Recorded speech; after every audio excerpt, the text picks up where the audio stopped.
They didn't meet in a nightclub. They didn't follow a trend. They weren't looking for attention. But the moment their lips touched, something real happened. Years of experience, heartbreaks, self-discovery, all of it led to this kiss. Not rushed, not timid, but bold, raw, electric. And when the video surfaced, let's just say, the internet wasn't ready. Comments exploded, opinions clashed, but one thing was clear. Passion doesn't ask for permission, and it certainly doesn't retire. It was just a Tuesday. Nothing unusual, nothing dramatic. But for Margaret, 63, it was the day the universe stopped whispering and began shouting. She sat alone by the window of her favorite cafe, a little Parisian-style spot tucked between a second-hand bookstore and an old flower shop that smelled permanently of lavender and paper. Her tea was warm, her phone was off, and her heart, well, that had been quietly asleep for years. Margaret wasn't lonely. That's what she always told herself.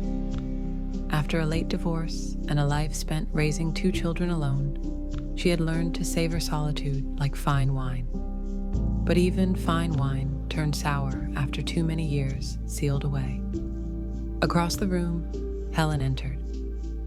Tall, silver hair tied into a low, messy bun, a leather jacket over a vintage Rolling Stones tee. She looked like she didn't care what anyone thought, and that was exactly what made everyone notice her. Margaret tried not to stare, but she failed, and Helen noticed. With a slow, deliberate motion, Helen walked past the other tables and sat at the one right across from Margaret's. Not beside her, not far from her, directly across. Their eyes met for the first time. No words, no smiles, just electricity humming through the air like the prelude to a storm. Margaret tried to go back to her book. She couldn't read a single word. And when Helen leaned forward, resting her chin on her palm, and simply said, "You look like you've waited too long for something," Margaret felt her spine straighten. It was the strangest compliment she'd ever received, and the truest. They talked for 2 hours about books, about aging, about the things they never told their families, about the women they once loved, in secret, and the silence that had followed. Helen wasn't afraid. Margaret realized she was, but fear and fascination are twins when you're not used to being seen. When they walked out of the cafe together, something unspoken was already changing. Helen offered to walk her home. Margaret declined, but not with certainty. There was a hesitation, an invisible crack in her armor, and Helen saw it. "Maybe next time," Helen said, touching her arm lightly. "If you believe in next times." And then she walked away. Margaret stood there in the wind, clutching her coat a little tighter, but feeling something warm blooming in her chest. She went home and sat on her couch without turning on the lights. Her phone was still off. Her heart, on the other hand, was suddenly wide awake. She didn't sleep much that night, and when morning came, she didn't brew her usual tea. She went back to the cafe. Same table, same window. No sign of Helen. Not at first. But then, a note. Folded under her napkin, like a secret between strangers who were no longer strangers. It read, "Tomorrow, same time. Don't bring your book, bring your heart." Margaret smiled. For the first time in years, she wasn't afraid of what might happen. She was afraid of what might not.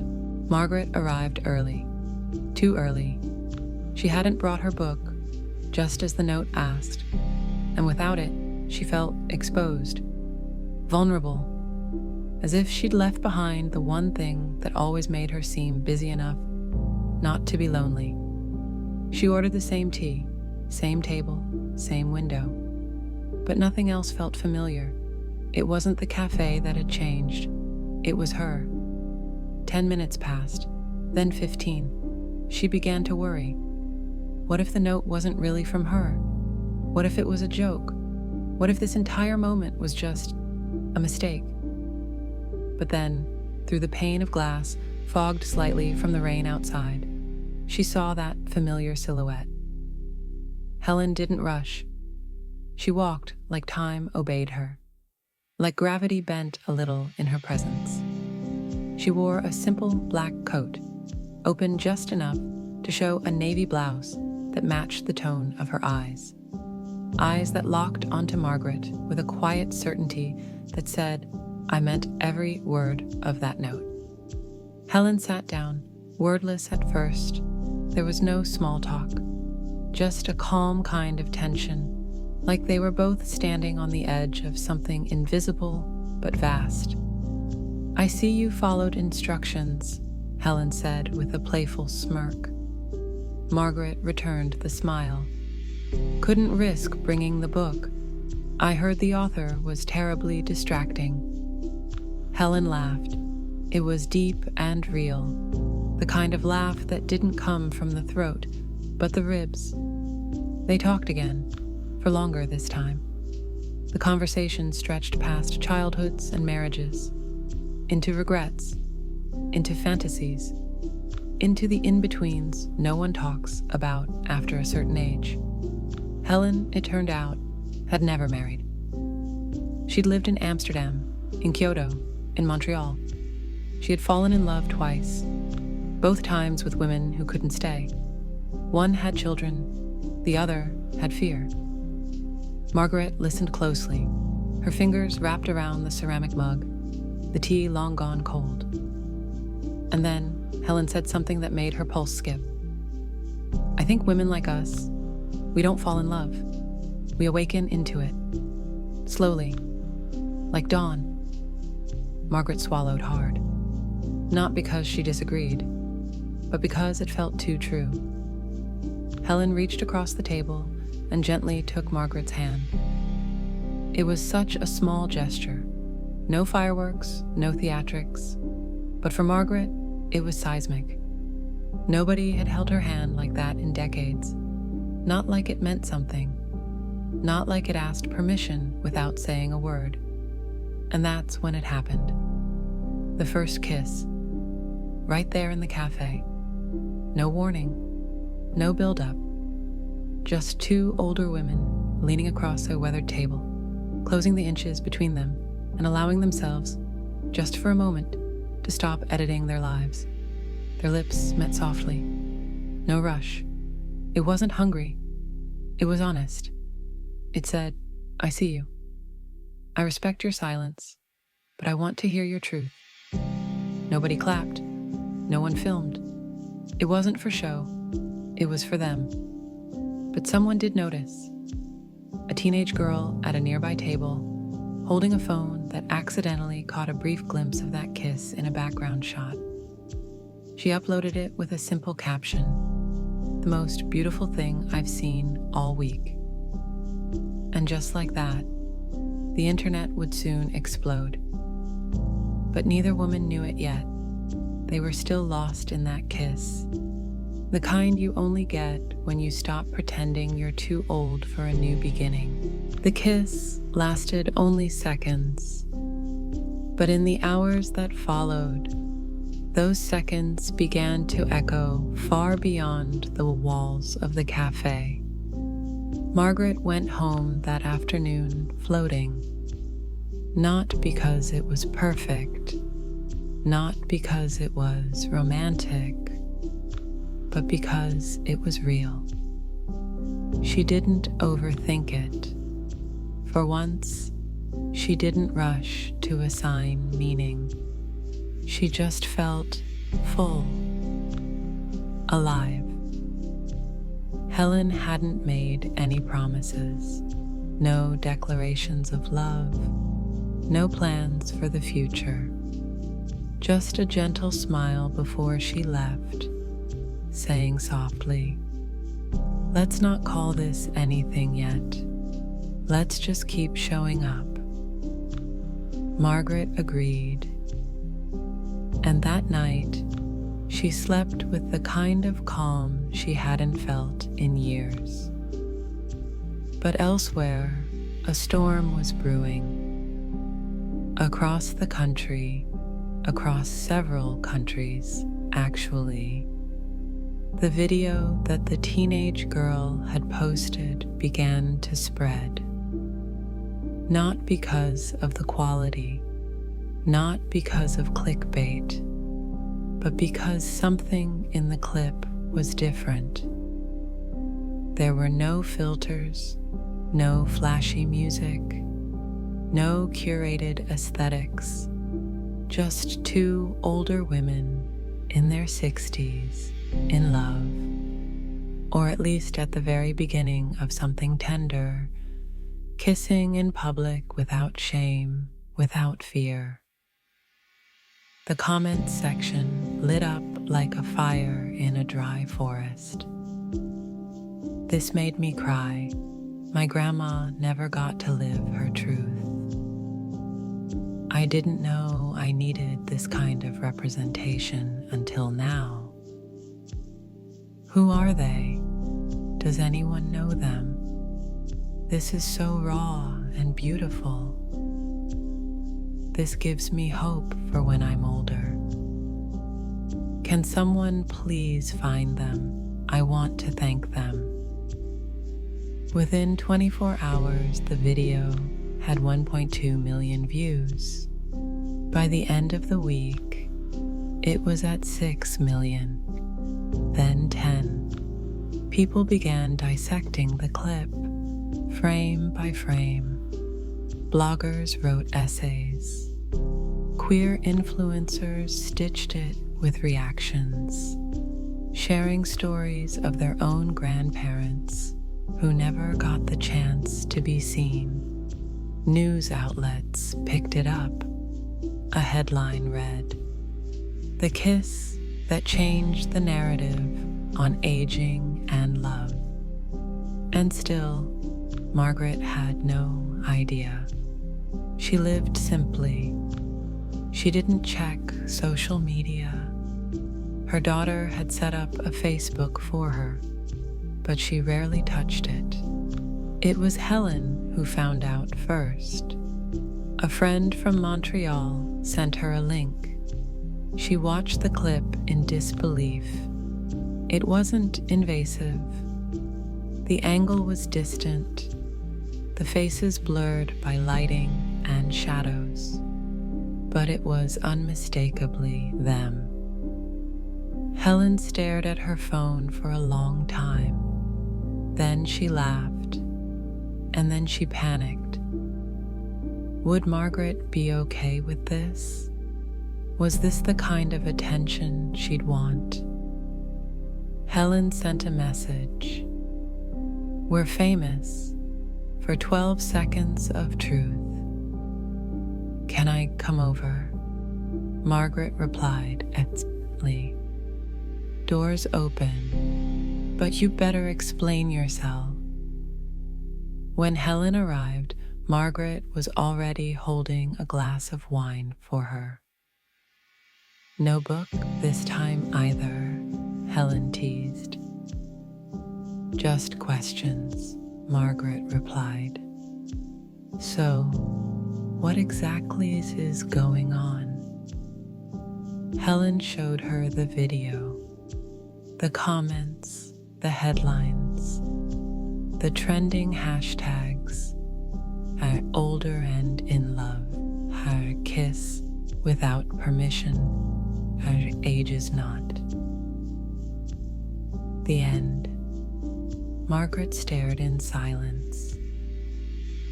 "I didn't ask for this," she whispered. "I know," Helen said, "but maybe the world needed it." Margaret paused, then smiled. "Well," she said, raising her glass, "let's not waste our 15 minutes. We've waited long enough. With the video going viral, the quiet corners of Margaret's life began to fill with noise. Emails, phone calls, requests for interviews. A talk show producer even left a handwritten letter at the cafe addressed to the Kissing Ladies. Some of it felt flattering, some of it felt like intrusion, but most of all, it felt unreal. Margaret and Helen met again, not at the cafe this time, but at Margaret's small garden behind her townhouse.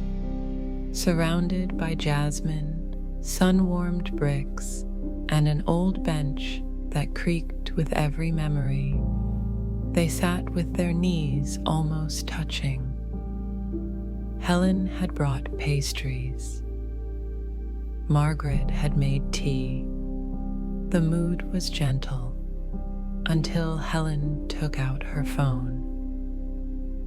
"You should see this," she said, showing a new comment thread. Margaret's stomach tightened. Not all of the internet was kind. "This is disgusting. Keep it behind closed doors." No one wants to see this, especially not from them. If my mother ever did this, I'd disown her. The smile faded from Margaret's face. She looked away.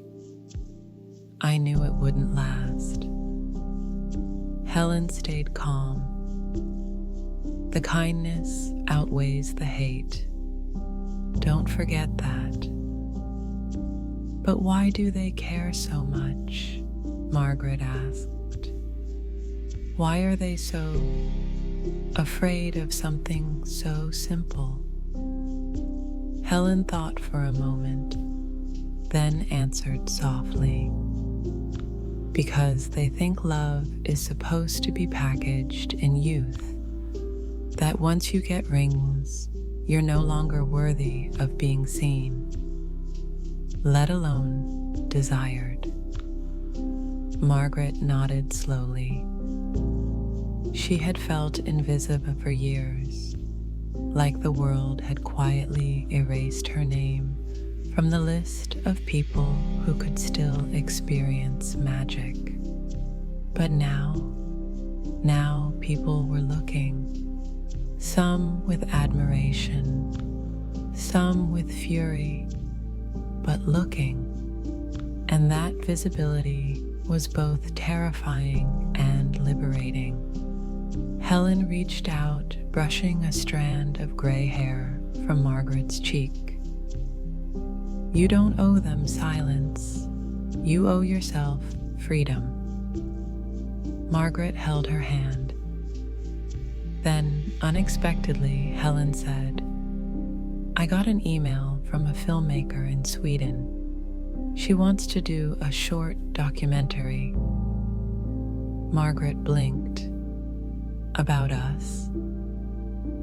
"Yes, about love later in life, about queerness without apology, about defying the idea that passion belongs only to the young." Margaret sipped her tea, letting the thought settle. The idea of cameras in her home, in her garden, in her moments with Helen, it felt like exposure, but it also felt like truth. And she was tired of hiding. "Let's do it," she finally said. Helen smiled. "Really?" "But only on one condition," Margaret added. "It has to be real. No scripts, no makeovers. Just us.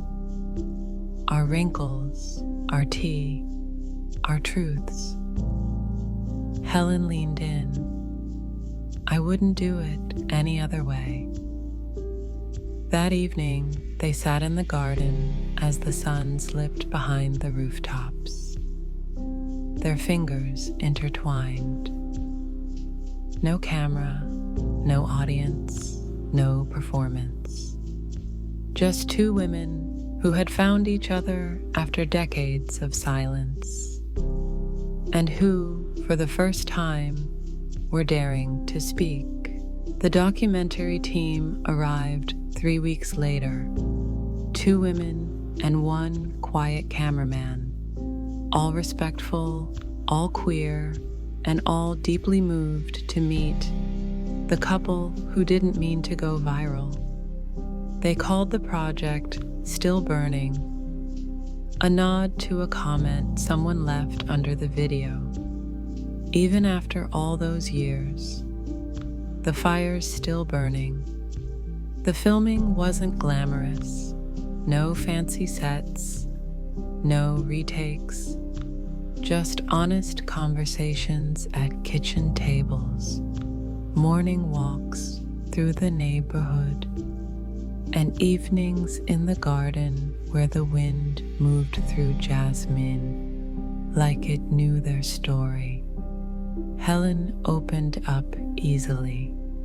She spoke about the loneliness of being the wild aunt, the years of choosing freedom over stability, and how, beneath her bold exterior, she'd always longed for one thing: someone who stayed. Margaret took longer. She spoke in pieces, pausing often, about her marriage, her silence, her internal war between the life she lived and the life she wanted. But when she finally said, "I spent 40 years editing myself down to fit expectations," the room fell silent. She looked at Helen, then added, "I don't want to be a footnote in my own story anymore." The crew captured their quiet laughter, their shared meals, their awkward dancing in the living room after one too many glasses of wine. But most of all, they captured the unspoken intimacy, the way Helen's hand always found Margaret's without needing to ask.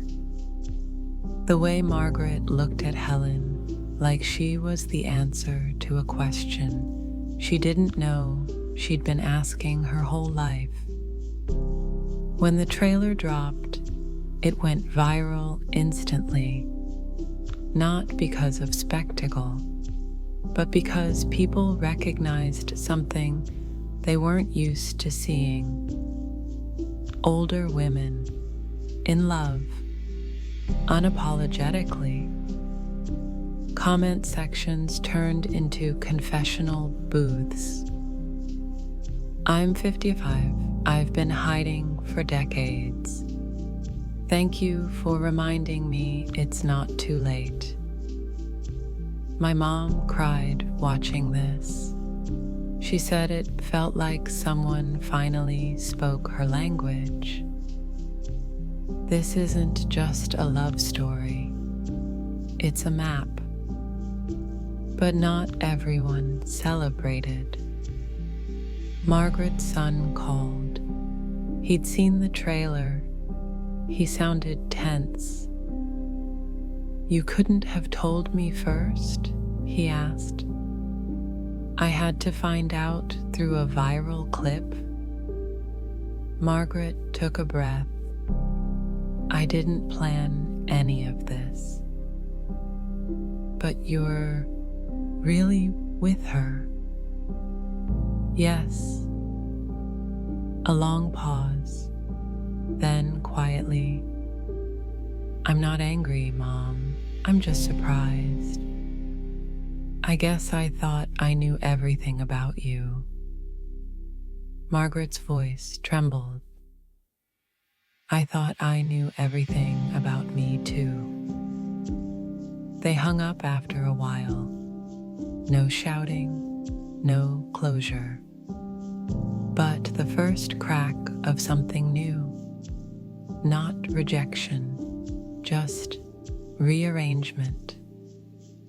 Meanwhile, the film was scheduled to premiere at a small queer film festival in Lisbon. Margaret had never been on a plane in her life. But now, with Helen holding her hand at the boarding gate, she stepped onto one like she'd been doing it for years.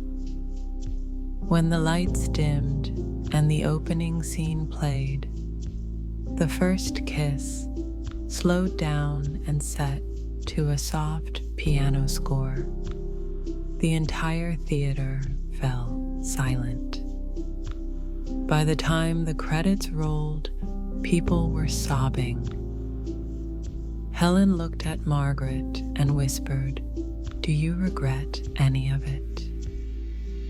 Margaret shook her head. "I regret waiting this long to start." After the Lisbon premiere, everything changed. What started as a tender documentary turned into a movement. Margaret and Helen weren't just a couple anymore. They had become symbols. Symbols of love reclaimed, of age redefined, of possibility reborn. Their inbox was flooded. A publisher offered a memoir deal. A university wanted them to speak about aging and queerness. Even a luxury skincare brand reached out. "You radiate confidence," they said. Helen laughed so hard she nearly dropped her phone. Margaret didn't. She read every message, not to feed her ego, but to make peace with how deeply invisible she'd once felt. How, for so long, she'd believed that desire had an expiration date, and hers had passed. But the world was telling her something else now. You are still seen, you are still worthy. And still, fame had its shadows. Reporters began showing up at the cafe.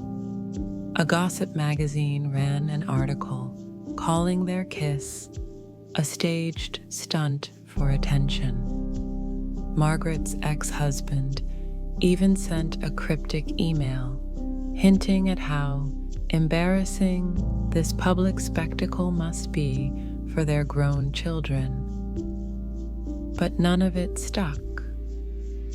Not anymore. Because the world wasn't just knocking, it was listening. When they were invited to speak at a sold-out women's conference in Berlin, Margaret hesitated.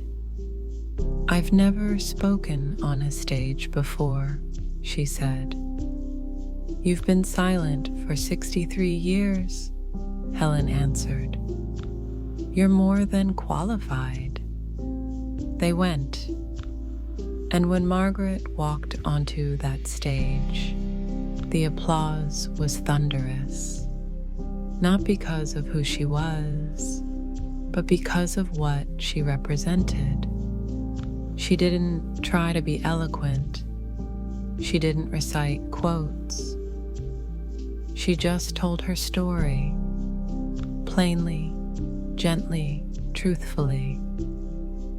"I thought love came with conditions," she said, "that it had to look a certain way, happen at a certain age, follow a script. But love isn't polite. Love interrupts. And if you're lucky, you let it." The standing ovation lasted nearly 2 minutes. Back in their hotel room that night, Margaret and Helen sat by the window overlooking the city. Below them, thousands of lights twinkled like the stars had spilled into the streets. "Do you think this will last?" Margaret asked. "What?" Helen said. "The attention?" "No," Margaret whispered. "Us." Helen turned to her. "I think we already lasted. We lasted through decades of silence, through loss, through hiding. Everything now is just the bonus round." Margaret leaned her head on Helen's shoulder. She didn't need fireworks or fairy tales. She just needed this, a love that arrived late, but exactly on time. They returned home quietly. No press at the airport, no cameras waiting, just the same old cafe, the same creaky bench in the garden, the same soft tea and warm smiles between them, but something had shifted. Not in the world, in them. They were no longer just Margaret and Helen. They were no longer strangers passing in the shadow of what-ifs. They were a story, one that thousands had connected with, cried over, written letters about, and now they were writing the rest of it for themselves. They started weekly gatherings at the cafe, not big events, just open invites. Anyone over who felt invisible, queer, unsure, or alone could sit and talk, laugh, be seen. One woman, 72, came every week and never said a word. On the 5th week, she whispered to Helen, "I kissed a girl in 1962. You made me remember her name." Another man, silver-haired and shy, sat with Margaret and said, "You remind me that softness doesn't expire." It wasn't about going viral anymore. It was about making space, not just for love, but for truth. Helen painted again. She hadn't picked up a brush in 20 years. Margaret wrote a column for a small LGBTQ+ magazine called Late Bloomers. They were no longer apologizing for existing. They were showing up, loudly, softly, fully. And then, one day, it happened. Helen got sick. Nothing dramatic, no tragedy, just the slow arrival of something neither of them could control. Doctors, scans, appointments, a rare condition. Treatable for now. Margaret sat beside her bed in the hospital, reading her notes from the Late Bloomers column. Helen listened with her eyes closed, smiling. "You've gotten better," she whispered, "at telling the truth." Margaret kissed her hand. "You taught me how." Weeks passed. Helen got stronger, then weaker. Some days she painted, other days she slept. But Margaret stayed. And on a warm spring morning, in the garden they'd made their own, Margaret helped her sit beneath the jasmine vines. Birds chirped, tea steamed, and Helen, looking up at the sky, said, Do you think people will still care when we're gone? Margaret shook her head. Some might, but that's not why it mattered. Why then?